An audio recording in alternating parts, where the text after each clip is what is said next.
Hurricanes Harvey and Irma have left more in their wake than destruction of property and devastation of lives.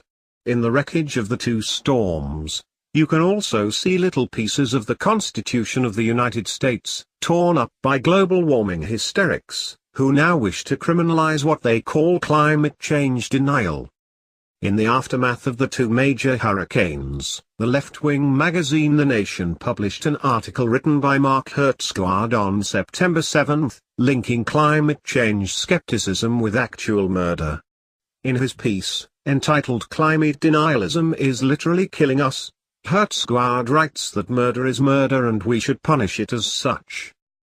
Lest you think that Hertsgaard is simply one lone lunatic in a sea of rational journalists and scientists, there are dozens of others who are calling for the jailing of public officials who, in their words, deny science and work against the sweeping socialist reforms demanded by climate alarmists. Brad Johnson, executive director of the super PAC Climate Hawks Vote, is similarly stern in his rebuke of those who question the science of climate change.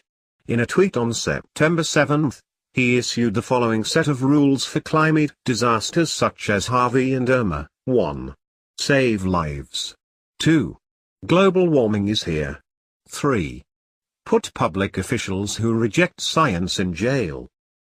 At least saving lives was still number 1 in Johnson's view.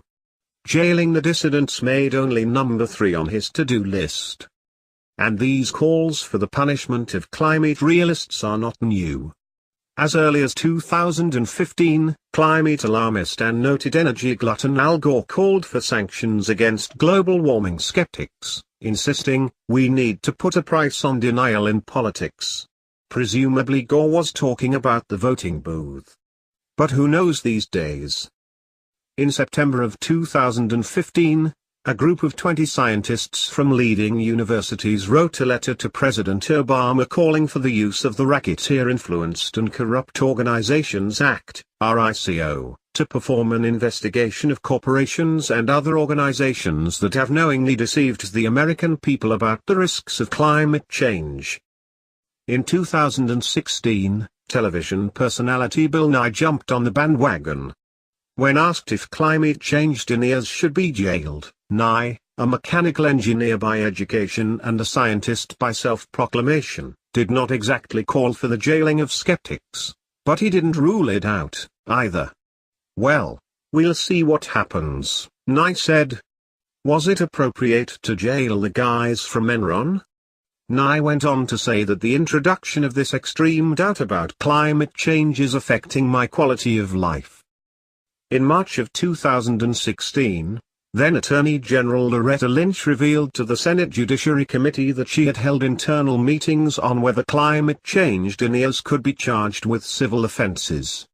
She then referred the issue to the FBI for further review. In addition, Democrat rising star and former California Attorney General Kamala Harris and New York Attorney General Eric Schneiderman both opened up state inquiries as to whether ExxonMobil lied to shareholders and the public about the dangers of climate change. And lest you think that all this alarmist speak is coming from only left-wing pundits, scientists, and politicians in America, you should know that the Pope has also weighed in on climate change. While not calling for imprisonment of skeptics, the pontiff did hint that they are very bad people, declaring, anyone who denies climate change should go to the scientists and ask them. They speak very clearly. Climate change is having an effect, and scientists are telling us which path to follow. Shouldn't a pope be insisting that God tell us which path to follow? The pontiff went on to say, we must take climate change seriously. History will judge our decision. There is a nearly Stalinist feel to these calls for criminal punishment of climate change skeptics. Isn't it generally totalitarian regimes which imprison dissenters? Isn't this the type of thing one sees in the former USSR? The People's Republic of China? Nazi Germany? There is a tendency on the part of rational human beings, global warming believers and skeptics alike, to just laugh off the insanity of people such as Hertsgaard and Johnson. but the calls for actual criminal punishment of those who are skeptical of anthropogenic climate change are growing. And anyone who denies that anthropogenic global warming is occurring or is a serious problem, is in the crosshairs.